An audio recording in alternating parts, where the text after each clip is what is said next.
Joining me today for the interview is Greg Wolcott. Currently, Greg is an assistant superintendent for the Woodridge School District in Woodridge, Illinois, and that is a Chicago suburb. Greg is also the author of Significant 72, Unleashing the Power of Relationships in Today's Schools, and that is what our focus is going to be today as we have this conversation. So, Greg, welcome to the Tom Schimmer podcast. Hey, Tom, thanks. I really appreciate the opportunity to be here today and talk a little about what I see as probably the most important thing in school, especially coming after COVID, and that's the relationships. Absolutely.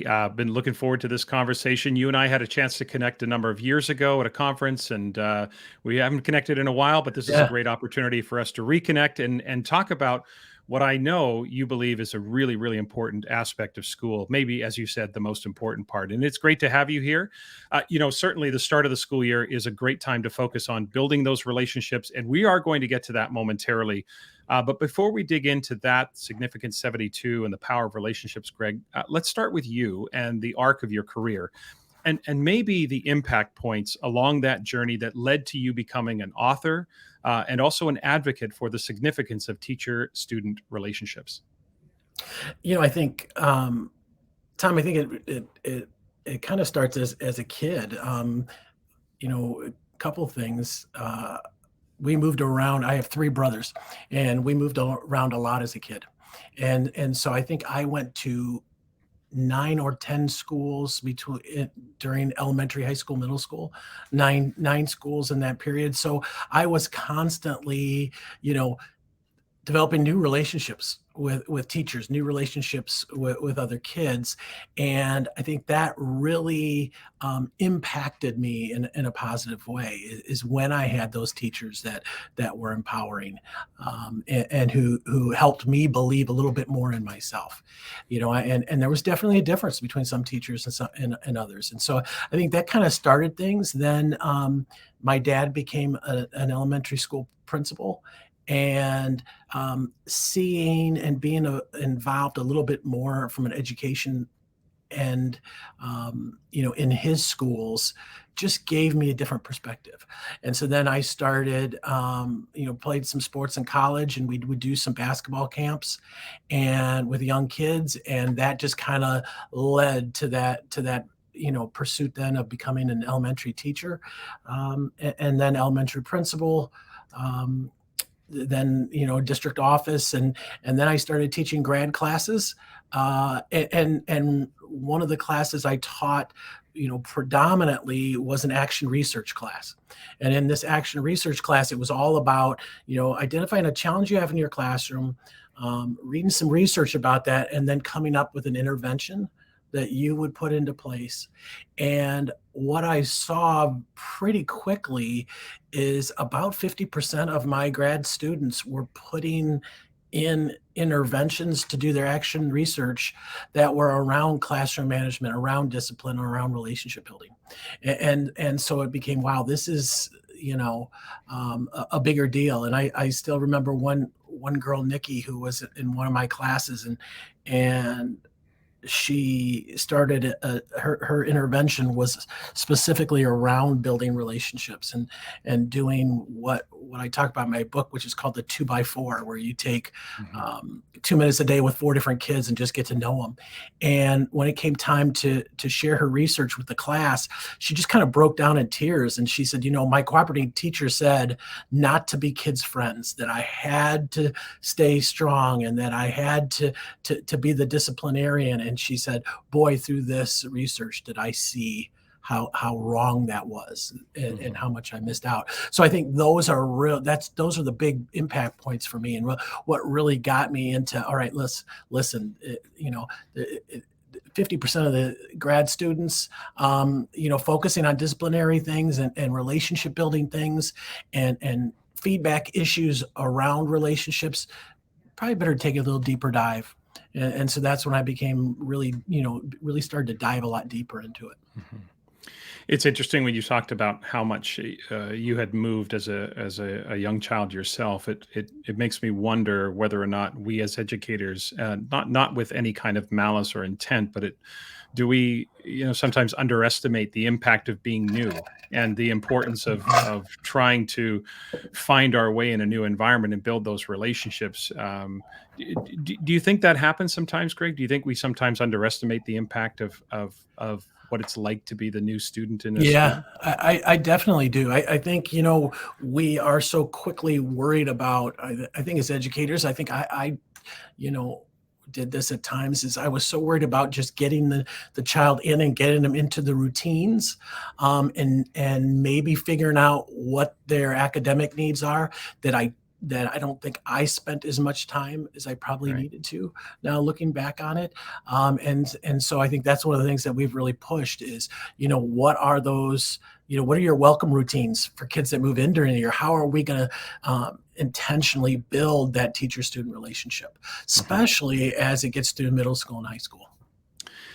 Yeah, like I said, I don't think it comes from any position of No. intent. It's just we're so busy and we're Yep. wanting to get on with the school year, and we're excited about the school Yeah. year, and we have some new students, and we want to get going with our work. The other thing that struck me as you were talking about that action research project was this continual idea of this false dichotomy that you can't be a so-called disciplinarian, or you can't have structure, and it's either structure or you have relationships, that you can't have both. And I just think we continue, and I think that's going to be a bit of our focus as we continue our conversation, because I think Yep. you can do both. You can have a Yeah. structured environment, you can have predictability in terms of how students feel in terms of the routines, and yet you can have strong relationships with those students. So let's jump into significance 72, and let's ask the question, why 72? What is the significance of 72, and where did that come from? Yeah, so as I was teaching those graduate classes, John Hattie came out with his book, Visible Learning. And so as I'm teaching classes, that book came out, so it became a natural to incorporate into the class. And I started really paying attention to. I kind of followed this process that, every group of students that I would have, I would research a different topic in depth. So as they're going through their action research project, I wanted to make it authentic, so I was going through it with them. And so, like, one group was all on teacher student feedback. And so that's what I dove into for that 8-week period. Another time it was micro teaching. A third time it was the relationships. And so I would dive into that aspect of Hattie's research. And at that point, his book had just come out, and the effect size of teacher student relationships was 0.72, which in essence means 2 years growth in 1 year's time, academic time. And through that, then it led me to see, wow, at middle school and high school, that effect size it was actually stronger at the middle school and high school age. And so that's really what got me going in it. Mhm. And caused me to dive a little bit deeper. Hattie's research has since changed. He added a huge meta-analysis from Korea with preschool kids that kind of changed the impact to 0.55. But the 72 comes from that, and because I think Yeah. that's pretty significant that Yeah. those relationships have that large an impact. I think sometimes we can get caught up in the numbers and the rankings and just Yeah. realize that there are certain things that we do that just have a significant impact. And whether it's 0.72 or 0.55, what we're really Right. saying, what Hattie is really saying, and what others we know, but it's nice to have the support behind it, which is that strong teacher student relationships has a significant impact on student learning. So, Yeah. at this point in the year, most schools, of course, have already started, they're already in session. But I know that you advocate for schools beginning the school year by setting aside those first 72 hours, there's that number again, those first 3 days to begin developing not just the student teacher relationships, but the student to student relationships. So, why do you think, from your perspective, is it so important for educators to be that purposeful at the beginning of the school year?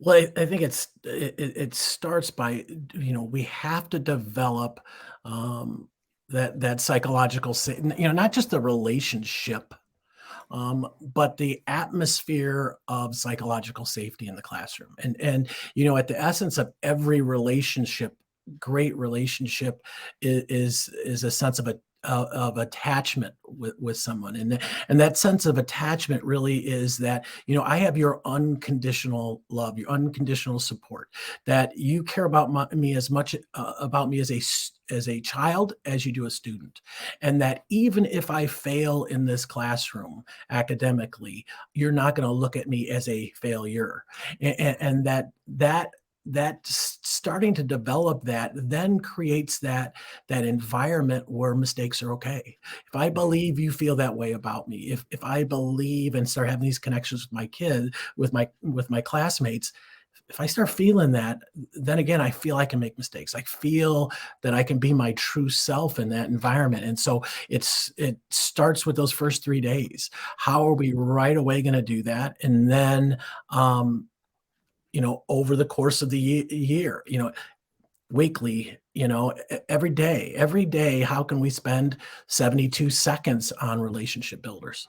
Mhm. And we've had some incredible results is, teachers getting rid of bell ringers and replacing them with connection creators, because Mhm. as kids come in, instead of the stress of jumping right into a bell ringer, let's get the kids, get their brain aligned and ready to go with some type of connection creator, that so they feel that bond.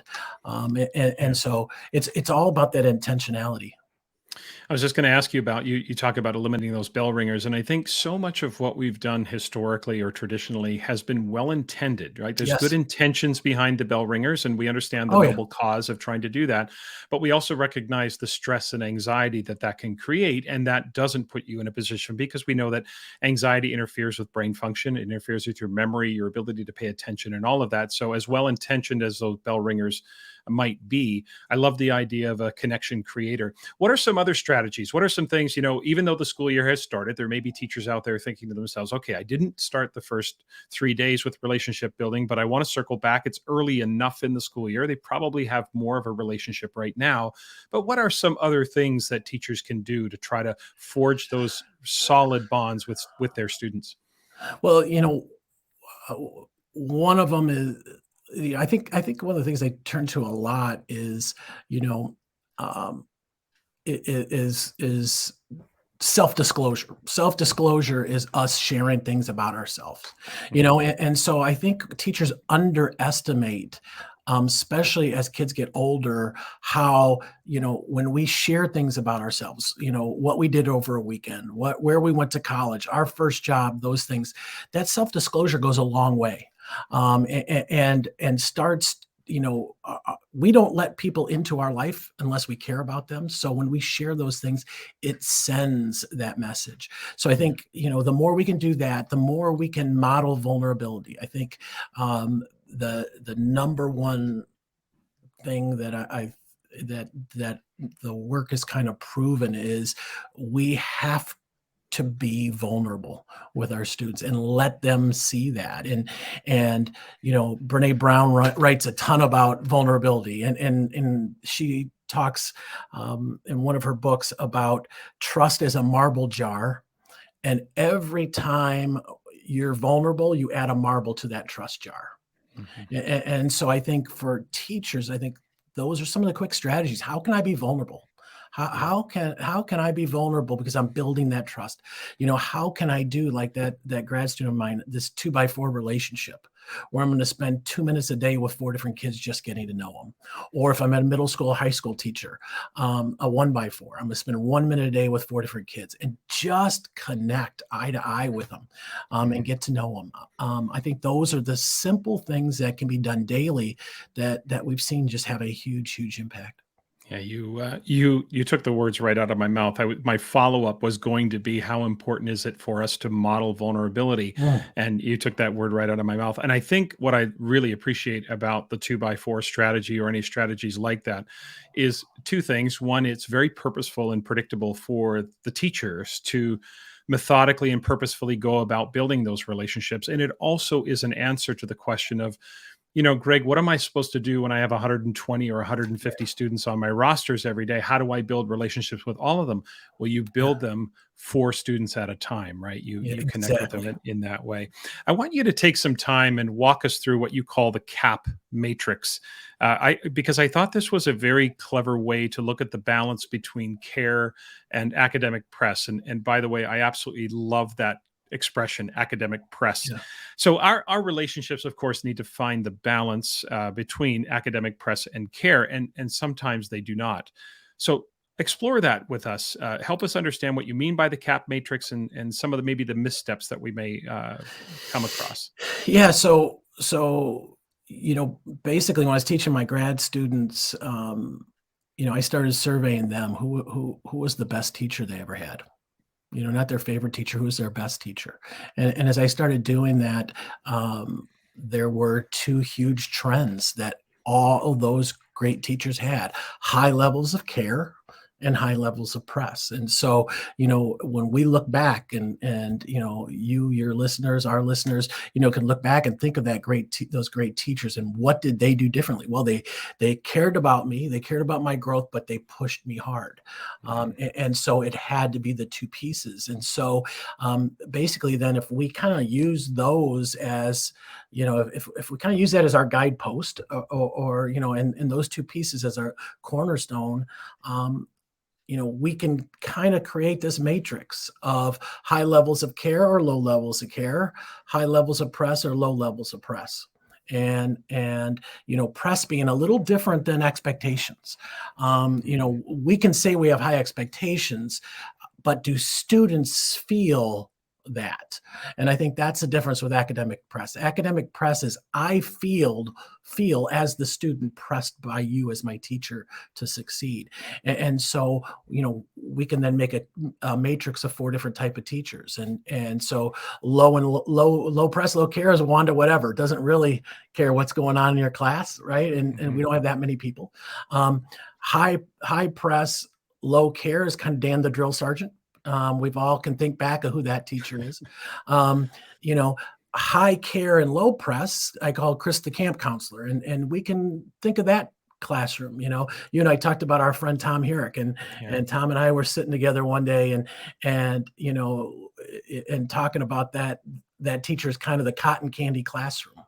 Where, that teacher wants to be your friend. It's kind of like when I eat cotton candy. I love cotton candy, but a half hour later, I don't remember I ate anything. And that's what can happen in that teacher's class. It's all about fun, but they're really not learning anything. And Right. then the pinnacle then is that high press, high care. And that's where grit, perseverance are developed. That's where academic achievement, love of learning, can only be achieved in that classroom. Self-esteem can only be achieved in that classroom, where you're being challenged and pushed. And while you're being challenged and pushed, you're being supported at the same time. That speaks to that false dichotomy we talked about earlier. It speaks to why coaches often have such great Mm, relationships with yeah, their athletes, and they push them, and right. yet they are able to develop those deep relationships. And it's interesting because I'm certain you've had a similar experience. But throughout the course of my career, one of the things that I've learned is that to be demanding and have that press without being punitive is one of the lessons I've Yes. learned over the course. And ironically, or not ironically, but I suppose ironic to some people, would be the fact that as I learned to transition away from that connection to be tough or demanding and press without being punitive, your relationships deepen with those students and you have a stronger connection with them, because Exactly. there is nothing that speaks to the relationship of a teacher and a student when the teacher looks at the student and says, I know you can do it. I believe that you can reach high levels of intellectual performance. That to me says that a huge part, plays a huge part, I should say, in how deep those relationships go. So I want to ask you about repairing relationships, because obviously we want things to go perfectly and we want them to go well, but what about a situation where a teacher has, for example, lost their patience, or acted emotionally or said or did something that damaged the relationship with the student. And of course, I'm not talking here about crossing any serious lines. I'm Right. just talking about a moment where the teacher has handled things poorly and the relationship has been significantly impacted. What's the approach? How do we reconcile that? How do we bring that relationship back? Well, I think I think there's two parts to that. That that we see play out, and that is, obviously the first part with the individual student, but a lot of times when that conflict arises, other students in the classroom are aware of it. And so, you know, I think it's important when we think of the other kids in the classroom that kids only feel as safe in the classroom as the worst behaving child is treated. Mm, So if you misbehave and you and I have this relationship problem, but it is out in the public where everyone sees that. If I'm, for example, if I yell at you, Tom, come on, get your act together. Um, that we just jeopardize the safety with all kids in the class. And they're now going to wonder, okay, if he can yell at Tom, is he going to yell at me? So there's a repair aspect with the whole class that has to happen by me saying, you know what, hey class, I lost my cool. This wasn't acceptable, and I shouldn't have done that. So I think there's that aspect. The other aspect is, all right, now with Tom, how do I reconnect with Tom? And that's where I think those purposeful one-on-one conversations are, and the fact that we have to reconnect. I think the next piece with it then is, kind of like that movie 50 First Dates. I don't know if you ever saw that with Adam yeah. Sandler, Yeah. where the girl he was dating had amnesia, and every day he had to date her again. I think that's what we have to do as teachers. I think great teachers have amnesia when it comes to challenging students. Every day is a fresh start. Every day is a fresh start. Yeah. And when we give kids a fresh start, we can then ask for a fresh start ourselves. And so, kind of building that back, one day at a time, one Yeah. day at a time. Speaks to that vulnerability, doesn't it? Yeah. In terms of coming in the next day and saying, look, I blew it yesterday. That was my fault. I overreacted. And again, as the only adult in the room, we do have to take a disproportionate amount of the Yeah. responsibility. Certainly relationships take two people, but as the adult in the room, we have to really take that responsibility to say, I'm going to reach out. How do we make sure, like, what we have to remind ourselves, don't we? Maybe comment a little bit on this. I just wonder, sometimes we want to repair the relationship, but that doesn't happen overnight. So there are times where we may have to be patient with the students. Would you agree with that? That sometimes we have Oh, to be patient. They're not going to come around the next day just because you've apologized. That doesn't mean the relationship is 100% repaired, is it? no, and I think it goes, let's go back to that trust is a marble jar. Hmm. When I just broke that marble jar and I got to start all over. Right. So I've got to rebuild it a little at a time, a little at a time, and we have to, forgive ourselves. Hey, we're all human. Hmm. It's part of the human experience to have those days that are up and down. We're going to have those days. The key is to make sure the child knows at the end of the day, I do care about you, Yeah. and I'm here to help you succeed, and not weigh too much on it ourselves. I think sometimes we see teachers who will have a day like that, and they feel that, oh, I can never repair it, Right. Right. you know, It's and then they give up instead of saying, you know what, it's repairable. It's just going to take time. just building that trust back, Yeah. right? Because Yep. when that trust is broken, many of the students who struggle with relationships with adults, it's that trust issue, and being vulnerable and owning our mistakes.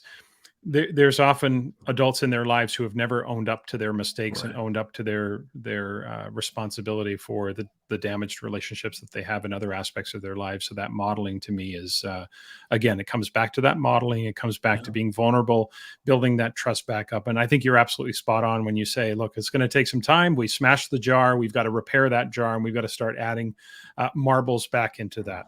Yeah. Before we finish up today, Greg, any advice for teachers? Again, we've talked a little bit about this, but just, how do we sort of, any other advice for nurturing strong relationships, things we can do to establish those relationships? How do we, what are some pieces of advice where maybe for new teachers or others who are just thinking about how do I go about sort of connecting with students when maybe those types of connections aren't always my forte as an adult, as a person. Any thoughts, Mhm. advice for teachers? Um, I think, again, just those little things like those connection creators really start. But if we're not as comfortable with that, and maybe we're coming at it more from that drill sergeant end, how can we change?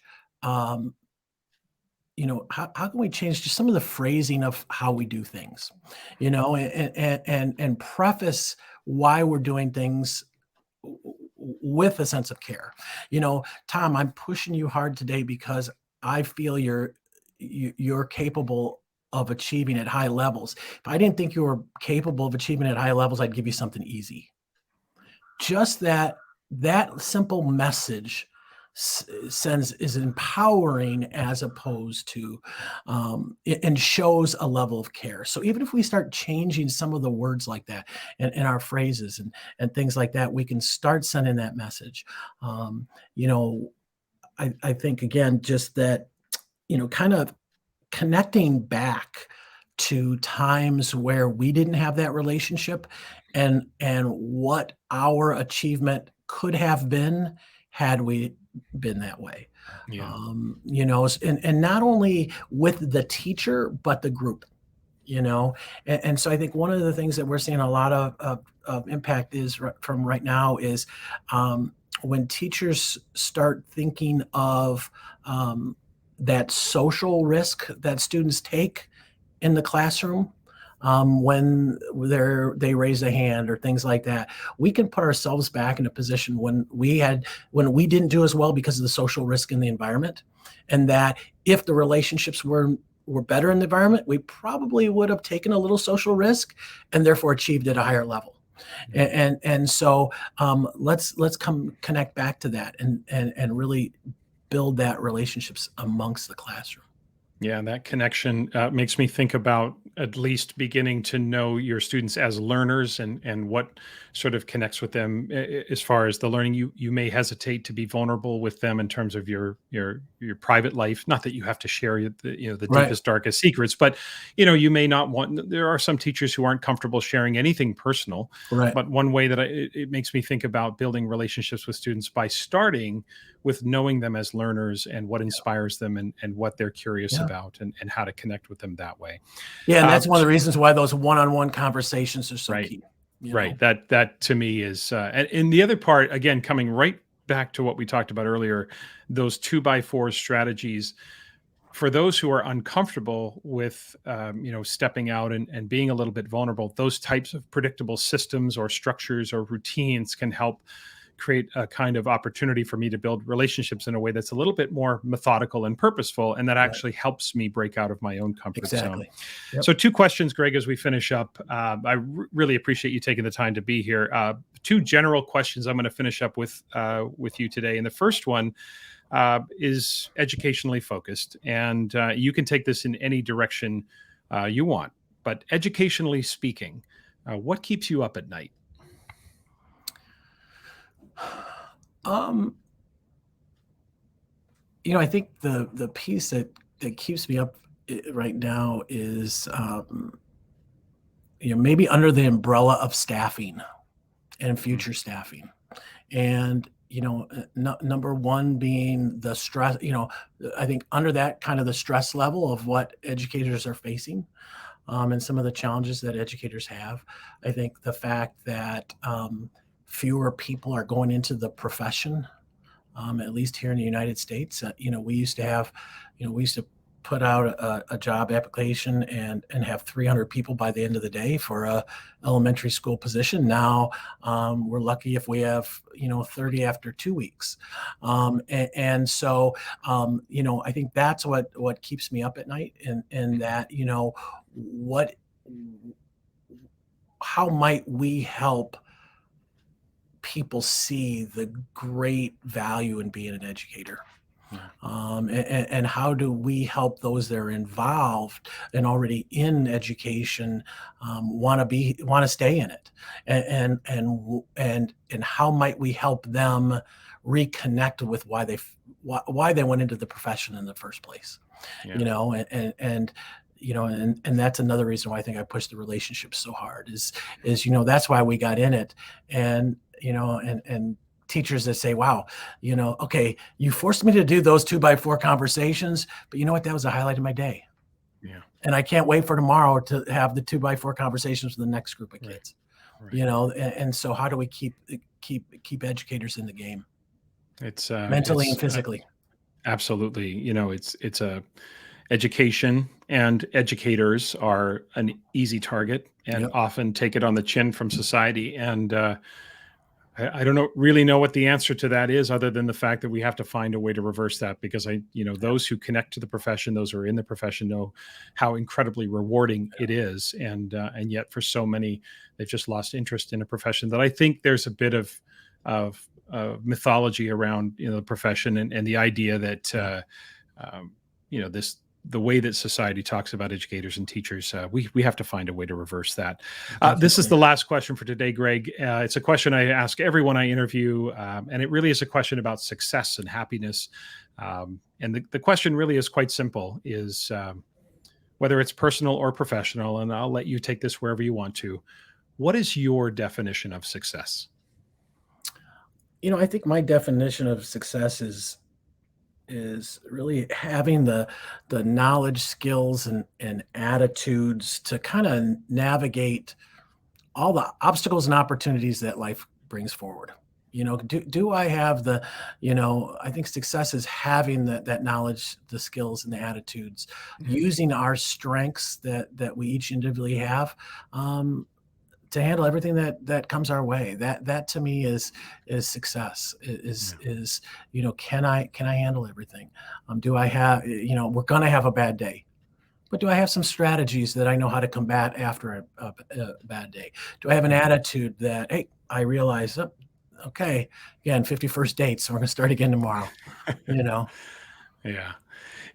For sure. You know, the idea that I continue to grow, I learn from my Yeah, mistakes, and I continue to have the strength and resiliency to navigate through all the twists and turns that life brings us, for sure. Listeners, you can and should follow Greg on Twitter. His Twitter handle is at Greg J. Wolcott. Same handle on Instagram as well. That's at Greg J. Wolcott. And you can find Greg on LinkedIn as well. Just search Greg Wolcott, and we'll put links in the show notes for all of those accounts. Also, check out Greg's website, www.drivelearning.org. You're going to find a ton of tools there, resources, and information about Significant 72, as well as contact information for Greg, should you be interested in having Greg speak to your school or to your district. Greg, really appreciate you taking the time to be here today. Thanks so much. hey, Tom, appreciate it, and honored and humbled for the opportunity. Thank you.